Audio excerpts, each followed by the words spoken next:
आज की हमारे नए क्लास से बीएससी सेकेंड सेमेस्टर में आज हमारी पहली क्लास होने वाली है फिजिक्स की। इस क्लास में आज से हम स्टार्ट करेंगे पहली पार्ट बुक जो है आपकी उसकी यूनिट नंबर फर्स्ट, जिसका नाम है zeroth and first law of thermodynamics. ठीक है, तो इस यूनिट को स्टार्ट करने से पहले हम इसका मतलब ही जान लेते हैं। देखिए जीरोथ एंड फर्स्ट लॉ ये तो आप बाद में पढ़ेंगे। यहाँ पर एक वर्ड आ रहा है थर्मोडायनेमिक्स। तो थर्मोडायनेमिक्स क्या होता है इसके बारे में पहले हम थोड़ा सा बताएंगे, उसके बाद ही इस यूनिट को स्टार्ट करेंगे। तो देखिए यहाँ पर जो वर्ड है थर्मोडायनेमिक्स, ये दो वर्ड से मिलकर बना हुआ है। एक है थर्म, ठीक है, थर्म को अलग कर दीजिए, और डायनेमिक्स। इन दोनों को जब ये दोनों आपस में जुड़ते हैं तब थर्मोडायनेमिक्स बनाएगा। मतलब यहाँ पर जो थर्म है इसका मतलब होता है हीट। क्या मतलब होता है? हीट आप कह सकते हैं, हिंदी में कहते हैं ऊष्मा, या आप कह सकते हैं गर्मी। ठीक है, तो जो भी गर्मी है, गर्म है, हीट है, उसमें ऊष्मा है, तो उसका मतलब क्या है? थर्म। ठीक है, अब बात आती है डायनेमिक्स की। डायनेमिक का भाई मतलब होता है जो चीज गति कर रही है, गतिशील है, गति की अवस्था में, तो वो कहलाएगा डायनेमिक्स। यानी कि अगर हम इसको पूरा कंबाइन कर दे तो इसको ये क्या कहलाएगा? थर्मोडायनेमिक्स, ऊष्मा गतिकी। ठीक है, तो यहाँ पर ऊष्मा गतिकी ये तो वर्ड आपने सुना ही होगा 11th क्लास में। हमने जब आपको सिलेबस बताया था तो वहां पर भी बताया था कि ये जो आपकी पहली पार्ट बुक है ये आपने 11th में ही पढ़ा होगा। ये सारे टॉपिक्स वहीं से लिए गए, बस यहाँ पे थोड़ा सा डिटेल में और आपको पढ़ना पड़ेगा। तो ऊष्मागतिकी के बारे में काफी सारी चीजें आपने वहां पर पढ़ी होंगी, जैसे शून्यांकी नियम है, इसका प्रथम नियम है, द्वितीय है, तृतीय है, वही आप यहाँ पर ही पढ़ेंगे। शून्यांकी है तो भैया यहाँ पे शून्य को क्या कहते हैं? जीरो कहते हैं, तो जीरोथ लॉ पढ़ेंगे। उसके आप प्रथम यानी कि फर्स्ट लॉ पढ़ेंगे। ये दोनों लॉ आपके किस में है? यूनिट नंबर फर्स्ट में है, तो इसीलिए हमने आपको बता दिया। अब इतना तो समझ में आ गया होगा ये थर्मोडायनेमिक्स क्या है। थर्म का मतलब हीट और डायनेमिक्स का मतलब यहाँ पर होता है गतिशील, यानी कि ऊष्मा गतिकी। अब यहाँ पर क्या करेंगे, अगर हम बात करें कि थर्मोडायनेमिक्स है क्या, तो ये एक फिजिक्स की ब्रांच है जिसमें किसी सिस्टम में फिजिकल या केमिकल फेज के बीच हीट में होने वाले चेंज की स्टडी की जाती है। अगर आप नॉर्मली पूछेंगे कि थर्मोडायनेमिक्स है क्या, मतलब हमने आपको बता दिया कि थर्म माने हीट यानी कि ऊष्मा और डायनेमिक गतिशील होगा। तो मतलब कि एक ऐसी ब्रांच है फिजिक्स की जिसमें हम हीट के चेंज के बारे में स्टडी करते हैं। हीट का भाई मतलब क्या है? ऊष्मा में कितना चेंज हो रहा है इसके बारे में पढ़ते हैं, अध्ययन करते हैं, तो यही क्या कहलाएगी? Branch thermodynamics. ठीक है, अब इसकी कुछ टर्मिनोलॉजीज हैं, तो टर्मिनोलॉजीज में आप 3 वर्ड सुनेंगे, बहुत बार ये वर्ड्स रिपीट होंगे, तो इनके बारे में देख लीजिए। पहला है सिस्टम, दूसरा है सराउंडिंग और तीसरा है बाउंड्री। ये वर्ड जो है आपके सामने कई बार आएंगे, तो इसलिए कई बार आए तो वहां पर बताने से अच्छा यहाँ पर हम पहले ही आपको कॉन्सेप्ट क्लियर कर दे रहे कि सिस्टम की जब आप बात आएगी तब आप उसके लिए कैसे सोचेंगे, सराउंडिंग क्या है और बाउंड्री क्या है। तो एक एक करके समझते हैं। देखिए यहाँ पर लिखा है सबसे पहले सिस्टम। सिस्टम का मतलब क्या होता है कि यह यूनिवर्स का एक पार्ट है जिसे ऑब्जर्व किया जाता है। कहने का मतलब है यूनिवर्स का मतलब होता है पूरा संसार, पूरा ब्रह्मांड। मतलब ये पूरे ब्रह्मांड में जो भी आपके पास चीजें हैं, जो भी आप देख रहे हैं, ऑब्जर्व कर रहे हैं, समझ रहे हैं, वो सारी चीजें क्या है? सिस्टम है। जैसे कि हम फॉर एग्जांपल बताएं आपको, आपके पास एक मोबाइल फोन होगा, स्मार्टफोन, तो उसमें अभी आप इस वीडियो को देख रहे हैं, तो ये मोबाइल क्या है? ये मोबाइल फोन जो स्मार्टफोन आपके पास है ये क्या है? सिस्टम है। क्या है? एक सिस्टम है। जैसे कि आपके पास अगर कॉपी है, पेन है, तो पेन क्या है? एक सिस्टम है। मतलब यूनिवर्स में जितनी भी चीजें हैं जिन्हें आप ऑब्जर्व करते हैं, ऑब्जर्व का मतलब है देखना, उसे समझना, तो वो सारी चीजें क्या कहलाती हैं? सिस्टम कहलाती हैं। हिंदी में बोलते हैं सिस्टम को निकाय। ठीक है, अब बात करेंगे नंबर 2 सराउंडिंग। तो सराउंडिंग क्या है? सिस्टम के अतिरिक्त शेष संपूर्ण यूनिवर्स को सिस्टम की सराउंडिंग कहते हैं। देखिए जो हम आपको बिल्कुल बता रहे हैं वैसे याद करिए। सिस्टम का मतलब क्या है? जो भी यूनिवर्स में जितनी भी चीजें दिख रही हैं आपको ऑब्जर्व कर रहे हैं वो सिस्टम है। दूसरे नंबर पे सराउंडिंग। सिस्टम को छोड़कर जो भी अगल बगल में उसके हैं, जो भी आसपास में जो भी सारी चीजें हैं, वो सारी क्या कहलाएंगी? सराउंडिंग। भाई सराउंडिंग का मतलब भी होता है चारों ओर। ठीक है, यानी आप सिस्टम को छोड़ दीजिए, आप अपने आसपास चीजों को देखेंगे, वो क्या कहलाएगी? सराउंडिंग। जैसे कि सिस्टम हमने आपको बताया आपका मोबाइल, अब मोबाइल के आसपास आपके पास कई सारी चीजें आपको देखने को मिल रही होंगी। जैसे कि आपको देखने को मिल रहा होगा, आप चेयर होगी, टेबल होगी, पेन होगी, कॉपी होगी, कई सारी चीजें होंगी, तो वो सारी किस में आएंगे? सराउंडिंग में। अब थर्ड पॉइंट हमारा आता है बाउंड्री। तो बाउंड्री, ये भी वर्ड आपने सुना होगा, ये तीनों ही वर्ड आप अपनी नॉर्मल डेली लाइफ में भी यूज करते होंगे। बाउंड्री क्या होता है, तो देखिए लिखा हुआ है सिस्टम और सराउंडिंग को डिवाइड करने वाले पोर्शन को बाउंड्री कहते हैं। जैसे कि ये आपके पास है मोबाइल फोन, इसके पास बहुत सारी चीजें आपको मिलेंगी, ठीक है। तो ये जो हमारा बीच वाला जो हमने ये इसको माना है मोबाइल, ये हमारा हो गया सिस्टम, ठीक है। उसके आसपास जो सारी चीजें आपको दिख रही हैं, आप उन्हें ऑब्जर्व कर रहे हैं, वो सारी क्या हो जाएंगे, सराउंडिंग। अब इसमें बात करी गई है बाउंड्री की, तो ध्यान से देखिए, ये मोबाइल और बाउंड्री के जो बीच का ये वाला पार्ट है, ये वाला, ये क्या कहलाएगा, इसकी बाउंड्री कहलाएगा, ठीक है। यानी कि जो मोबाइल के चारों ओर का सिस्टम के जो आपके चारों ओर का एरिया होगा, वो क्या कहलाएगा, बाउंड्री उसकी कहलाएगी, ठीक है। लेकिन ये क्या है, सिस्टम, सिस्टम के आसपास क्या होगा, सराउंडिंग, और सराउंडिंग और या हमारा सिस्टम, इन दोनों को जो डिवाइड करेगा, अलग करेगा, वो क्या है होगा, हमारी बाउंड्री होगी। जैसे बाउंड्री वर्ड आप मैच में भी कई बार सुनते होंगे। तो जैसे कि मैच है, आप फील्ड में मैच खेलते हैं, तो मैच में फील्ड में खेला जाता है, तो जहाँ पर खेल रहे हैं वो पूरा सिस्टम है, लेकिन उसके चारों ओर क्या होती है, एक बाउंड्री खींची जाती है ना, तो वो क्या कहलाती है, बाउंड्री। हम देखिए नॉर्मल लाइफ में भी अपने यूज करते हैं ये वर्ड, ठीक है। तो समझ में आपको आ गया होगा। अब हम बात करेंगे अगली चीज के बारे में।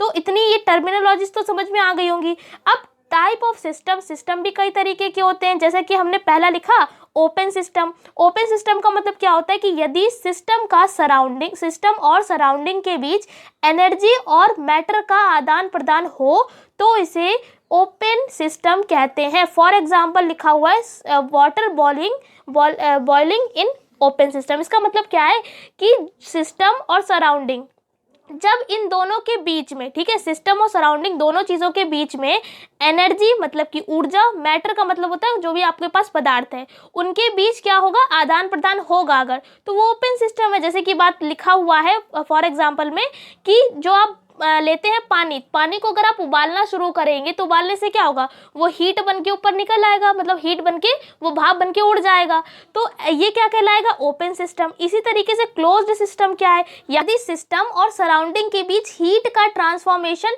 पॉसिबल है लेकिन मैटर का नहीं है, तो वो क्या कहलाएगा, क्लोज्ड सिस्टम का। यहाँ पर भी सेम एग्जांपल लिखा हुआ है, water boiling in closed system, वही चीज़ है। यहाँ पर जब हमने ओपन सिस्टम की बात करी थी तो एनर्जी और मैटर दोनों के बीच आदान प्रदान हो रहा था, लेकिन यहाँ पर क्या होगा, हीट में आदान प्रदान होगा, लेकिन मतलब ट्रांसफॉर्मेशन पॉसिबल होगा किसमें, केवल हीट में, मैटर में नहीं होगा। अब थर्ड टाइप इसका आया है आइसोलेटेड सिस्टम। भाई आइसोलेटेड, आइसोलेट का मतलब क्या होता है, अलग करना। क्या मतलब होता है, अलग होना या करना। तो इसका मतलब क्या होगा, इसमें सिस्टम तथा सराउंडिंग के बीच एनर्जी और मैटर दोनों का कोई ट्रांसफर नहीं होता है। पहले वाले में ट्रांसफर हो रहा था, दूसरे वाले सिस्टम में एक में हो रहा था और मैटर में ट्रांसफर नहीं हो रहा था, लेकिन थर्ड वाले में क्या है, इसमें दोनों में ही, यानी एनर्जी और मैटर इन दोनों में ही ट्रांसफर नहीं होगा हीट का। तो कहने का मतलब है, यहाँ पर फॉर एग्जाम्पल लिखा है बॉइलिंग इन थर्मस फ्लास्क। जैसे कि आप कोई थर्मस ले लीजिए, केतली ले लीजिए, तो अगर आप उसमें कोई भी लिक्विड चीज़ डालते हैं, जैसे कि मान लिया आपने चाय रखी या आपने गर्म पानी रखा, तो अगर आप उस थर्मस में गर्म पानी रखते हैं तो वो गर्म ही रहता है, ठीक है, ऐसा नहीं है वो ठंडा हो जाता है। या आप उसमें ठंडा पानी रखिए तो वो ठंडा ही रहेगा कुछ टाइम तक, ठीक है। तो मतलब उसमें से ना बाहर ऊष्मा जाती है ना उसमें से अंदर कोई ऊष्मा आती है। तो ये आपका सिस्टम किस में आ जाएगा, आइसोलेटेड सिस्टम में, ठीक है। तो ये तीनों हमने सिस्टम के टाइप भी आपको बता दिए। अब बात आती है एक्सटेंसिव प्रॉपर्टी। ये क्वेश्चन बहुत आता है, इंपॉर्टेंट भी है, लिख लीजिएगा। एक्सटेंसिव प्रॉपर्टी और इंटेंसिव प्रॉपर्टी ये क्या होती है, तो सबसे पहले एक्सटेंसिव के बारे में पढ़ेंगे। लिखा हुआ है कि किसी सिस्टम की वह प्रॉपर्टी जो मैटर पर डिपेंड करेगी तो वो एक्सटेंसिव कहलाएगी, और जो मैटर पर डिपेंड नहीं करेगी वो इंटेंसिव कहलाएगी। एग्जाम्पल में लिख दिया यू, कैपिटल यू को क्या कहते हैं, इंटरनल एनर्जी। यहाँ पर साफ साफ लिखा भी हुआ है ताकि आपको याद रहे, ठीक है। यू इंटरनल एनर्जी है, एन यहाँ पर मोलों की संख्या है, एच क्या है, एंथैल्पी है, वी वॉल्यूम है, जी है गिब्स एनर्जी, और ए है यहाँ पर हेल्महोल्ट्ज एनर्जी। तो अगर आप चाहें यहाँ पर देखिए यू, एन, एच, वी, जी और ए, ठीक है। तो ये सारी क्या है आपकी एक्सटेंसिव प्रॉपर्टी। ये सारी प्रॉपर्टी जो है सिस्टम की वो मैटर पर डिपेंड करती हैं, ठीक है। इन सभी के बारे में हम आगे पढ़ेंगे भी कि इंटरनल एनर्जी किसे कहते हैं, एंथैल्पी किसे कहते हैं, वॉल्यूम तो आपको पता ही होगा, जिसमें लंबाई चौड़ाई मतलब सब मतलब आपने फॉर्मूला पढ़ा होगा, घनत्व बराबर द्रव्यमान बटे आयतन, तो वहाँ ये सारी चीज़ें पता होंगी। लेकिन अगर आपको इंटरनल एनर्जी नहीं पता है, एंथैल्पी नहीं पता है, तो उसके बारे में हम अगले क्लास में डिटेल करेंगे, ठीक है। तो अगर आपके पेपर MCQ आएंगे टाइप, तो आपको याद रखना है, ऐसे क्वेश्चन भी पूछा जा सकता है। लिखा होगा कि इनमें से कौन सी इंटेंसिव प्रॉपर्टी है, अगर आपके ऑप्शन में इनमें से कोई भी आ जाता है तो आप उसको टिक करेंगे, तो इसे याद रखिएगा। अगर इसीलिए नाम भी लिखवा दिया, ठीक है, अगर आपको ये सिंबल नहीं बनकर आए तो हो सकता है नाम लिखकर आ जाए, या ऐसे भी आ सकता है कि इनमें से कौन सी एक्सटेंसिव प्रॉपर्टी नहीं है, ठीक है। तो इस वजह से सिंबल और सिंबल के साथ साथ आप उनके नाम भी याद रखें। जैसे एंथैल्पी को H से लिखते हैं, इंटरनल एनर्जी को कैपिटल U से लिखते हैं, ठीक है। अब ऐसी है इंटेंसिव प्रॉपर्टी जो मैटर की क्वांटिटी पर डिपेंड नहीं करेगी। इसके भी एग्जांपल देख लेते हैं, जैसे कि प्रेशर है, इसको P से लिखते हैं, टेम्परेचर यानी T, कंसंट्रेशन यानी कि C, और डेंसिटी यानी कि D। कई सारे होते हैं, फिलहाल ये सारे आप याद रखें, P, T, C और D, ये सारी क्या होती है, इंटेंसिव प्रॉपर्टी, और ये योगात्मक नहीं होती। योगात्मक का मतलब है एडिशनल। अब बात करेंगे टाइप्स ऑफ प्रोसेस, क्या लिखा है, टाइप्स ऑफ प्रोसेस। तो प्रोसेस कई तरीके के यहाँ पर लिखे हुए हैं, ये सारे प्रोसेस यहाँ पर आपको देखने को मिलेंगे, कई बार नाम आएंगे, तो इसलिए पहले हम आपका बेसिक ही तैयार करा दे रहे हैं। पता चला हमने आपको स्टार्ट किया कि 0th लॉ स्टार्ट किया या फर्स्ट लॉ आपको पढ़ाया, वहाँ पर वर्ड आया आइसोथर्मल, आपको यही नहीं पता आइसोथर्मल प्रोसेस होता क्या है, तो इसीलिए पहले हम आपको बेसिक ही आपका रेडी करवा रहे हैं। तो यहाँ पर पहला आपका टाइप है प्रोसेस का आइसोथर्मल प्रोसेस। कुल मिलाकर 8 टाइप हैं, सारे ही इसी क्लास में कवर हो जाएंगे। देखिए, आइसोथर्मल का मतलब होता है समतापी, ठीक है। वर्ड यहाँ पर क्या आया है, समतापी। ताप का मतलब पता ही होगा आपको, हीट होती है, टेम्परेचर आप कह सकते हैं। तो यानी कि सम का मतलब है समान, यानी कि जब टेम्परेचर क्या होगा, कांस्टेंट होगा, तो उसे क्या कहेंगे, उस प्रोसेस को आइसोथर्मल प्रोसेस कहेंगे। टेम्परेचर को T से लिखते हैं, कांस्टेंट है तो यहाँ पर क्या हो जाएगा, dt बराबर 0। जब आप इसका इंटीग्रेशन करते हैं तो क्या हो जाएगा, T बराबर कांस्टेंट आ जाएगा। कैसे इंटीग्रेशन करते हैं, पर इधर भी इंटीग्रेशन लगाएंगे, इधर यहाँ पर C जोड़ देंगे कांस्टेंट, तो ये D से इंटीग्रेशन हट जाएगा। कुल मिलाकर T कांस्टेंट जब होगा तब आप कहेंगे ये कौन सा प्रोसेस है, आइसोथर्मल प्रोसेस, यानी समतापी प्रक्रिया।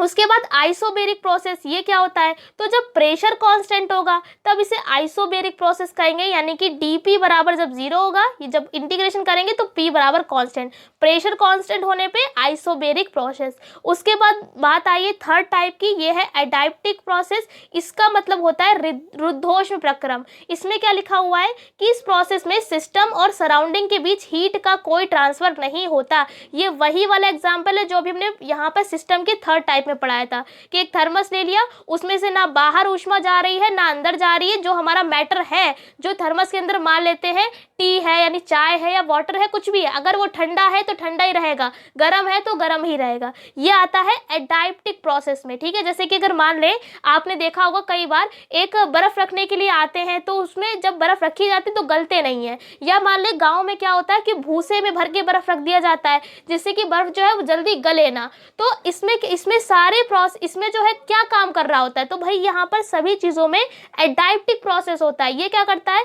ना हीट को बाहर जाने देता है ना हीट को इसके अंदर मतलब आती है। तो याद रखिए ये क्या होता है, एडाप्टिक प्रोसेस। इसमें क्या हो जाएगा, यहाँ पर हीट का कोई भी ट्रांसफर नहीं होगा, यानी कि Q इज इक्वल टू, ये इसमें क्या होगा, कांस्टेंट होगा। उसके बाद आइसोकोरिक प्रोसेस, इसमें क्या होता है, इसमें वॉल्यूम कांस्टेंट रहेगा तो ये आइसोकोरिक कहलाएगा, तो लिख दिया V is equals to constant. उसके बाद साइक्लिक प्रोसेस, तो ये लिखा है कि वह प्रोसेस जिसके लिए इनिशियल स्टेट और फाइनल स्टेट सेम होती है साइक्लिक प्रोसेस कहलाता है। जैसे कि देखिए ये जो यहाँ पर एक ग्राफ बना है कि A से B तक आप गए, फिर आप B से A तक आ गए, मतलब कि आप कहीं, मतलब कि आप अभी अपने घर पे हैं, घर से आप अपने कॉलेज गए, ठीक है, कॉलेज से फिर अपने आप घर पे आ गए, तो ये आपकी हो गई थी, जो ये आपकी थी इनिशियल स्टेट मतलब कि प्रारंभिक स्टेट, ये थी आपकी फाइनल स्टेट। तो मतलब कि आप घर से कॉलेज गए, कॉलेज से फिर घर आ गए, तो एक तरीके की ये आपको साइकिल दिख रही है, तो ये हो जाएगा साइक्लिक प्रोसेस। और इसमें क्या होती है, दोनों स्टेट आपकी सेम रहेंगी, तो ये क्या कहलाएगा, साइक्लिक प्रोसेस। अगर हमने आपको समझा दिया, ऐसे यहाँ पर एक लिखकर भी बता दिया कि A से B जब बनेगा, फिर B से फिर से हम A की ओर आ गए, तो ये क्या हो जाएगा, साइक्लिक प्रोसेस। उसके बाद एसाइक्लिक प्रोसेस क्या होता है? तो वह प्रोसेस जिसके लिए इनिशियल और फाइनल स्टेट डिफरेंट होती है। देखिए साइक्लिक वाले में क्या था, सेम थी, इसमें उल्टा कर दीजिए, इसमें क्या होगी, स्टेट दोनों की डिफरेंट होगी। तो ये क्या कहलाएगा, एसाइक्लिक प्रोसेस। मतलब कि आप ए से बी की ओर गए बस, तो मतलब ए क्या है, अलग है, बी क्या है, अलग है। लेकिन हाँ, अगर आप बी से फिर से ए की ओर आ जाते हैं तो वो कहलाएगी एसाइक्लिक। उसके बाद रिवर्सिबल प्रोसेस क्या होता है? तो वह प्रोसेस जिसमें इनिशियल व फाइनल स्टेट के बीच एक डायनेमिक इक्विलिब्रियम एग्जिस्ट करता है, रिवर्सिबल प्रोसेस कहलाता है। यह एक मल्टी स्टेप प्रोसेस होता है। भाई आपने ये निशान बहुत अपने देखे, इंटर में आपने कई सारी रिएक्शंस करी होंगी, फर्स्ट ईयर में भी करी होंगी, बहुत सारी रिएक्शंस केमिस्ट्री में, तो उसमें इस तरीके का निशान बनकर आता है। तो भाई इस निशान को क्या कहते हैं, रिवर्सिबल। क्या कहते हैं, रिवर्सिबल। इस तरीके से हाफ ब्रैकेट इस तरीके से हाफ एरो बनता है और पीछे से हाफ एरो बनता है। इसका मतलब क्या होता है कि अगर यहाँ पर ए लिखा हुआ है इस साइड अगर बी लिखा हुआ है, जब भी ये हमारा बीच का ऐसा एरो बनता है, इस एरो को पहली बात तो कहते हैं रिवर्सिबल। ठीक है। अब दूसरी बात है, दोनों तरफ इसका मतलब होता है, जब ये बीच में लगा होगा इसका मतलब है कि दोनों की जो क्वांटिटी होगी वो सेम होगी। अगर इधर की वैल्यू 10 है तो इधर भी वैल्यू कितनी होगी, 10 ही होगी। मतलब जितना काम इधर होगा उतना ही इधर होता है। इसी का मतलब ही इक्विलिब्रियम भी होता है। ठीक है, जिसे इक्विलिब्रियम को हिंदी में कहते हैं साम्य अवस्था। साम्य अवस्था का मतलब है सेम, एक जैसी अवस्था। ठीक है। उसके बाद बात करेंगे इर्रिवर्सिबल की। तो इर्रिवर्सिबल में क्या होगा, लिखा हुआ है कि वह प्रोसेस जिसमें चेंज केवल एक डायरेक्शन में होता है तथा इसमें इक्विलिब्रियम नहीं मिलता। तो इसमें ये क्या कहलाएगा, इर्रिवर्सिबल कहलाएगा। इसमें क्या होगा कि दोनों तरफ जो लिखी हुई है क्वांटिटीज वो बराबर होंगी, लेकिन यहाँ पर क्या लिखा है कि इनकी डायरेक्शन क्या होती है, एक ही ओर होती है, और साथ में इक्विलिब्रियम नहीं होगे। तो ये क्या कहलाएगा, इर्रिवर्सिबल। यानी अगर ए से बी बना है तो ये क्या है, ए गिव्स टू बी। ठीक है, तो ये इर्रिवर्सिबल कहलाएगा। ए क्या हो जाएगी, इनिशियल स्टेट, और बी क्या हो जाएगी, फाइनल स्टेट। तो इस क्लास में हमने आपको थोड़ा बेसिक क्लियर कर दिया है। अगले क्लास में जब हम मिलेंगे तब हम आपको इनके बारे में बता देंगे, जैसे कि इंटरनल एनर्जी क्या होता है, एंथैल्पी क्या होता है, इनके बारे में हम चर्चा करेंगे। फिलहाल इस क्लास में इतना तो आपको समझ में ही आ गया होगा। अगर काम की बात करें आपके एग्जाम की, तो एमसीक्यूज एग्जाम अगर आपके आए तो ये टॉपिक काफ़ी इंपॉर्टेंट है कि एक्सटेंसिव प्रॉपर्टी कौन सी है इनमें से, या इंटेंसिव कौन सी है, तो ये पूछ लिया जा सकता है। फिर अगर बात करें, ये भी हो सकता है, आ सकता है कि प्रोसेस पूछा जाएगा आपसे कि आइसोथर्मल प्रोसेस में कौन सी क्वांटिटी जो है वो मतलब कि कांस्टेंट रहती है। तो आपको पता होना चाहिए, आइसोथर्मल में टेम्परेचर कांस्टेंट रहता है, आइसोबेरिक में प्रेशर कांस्टेंट रहता है, एडियाबेटिक में हमारा जो हीट का कोई ट्रांसफर नहीं होता है, तो इसलिए क्यू कांस्टेंट रहता है। तो ये छोटी छोटी सी चीज़ें हैं, इन्हें याद रखिएगा। अगले क्लास में मिलेंगे अगले नए टॉपिक के संग। तब तक के लिए जय हिंद, जय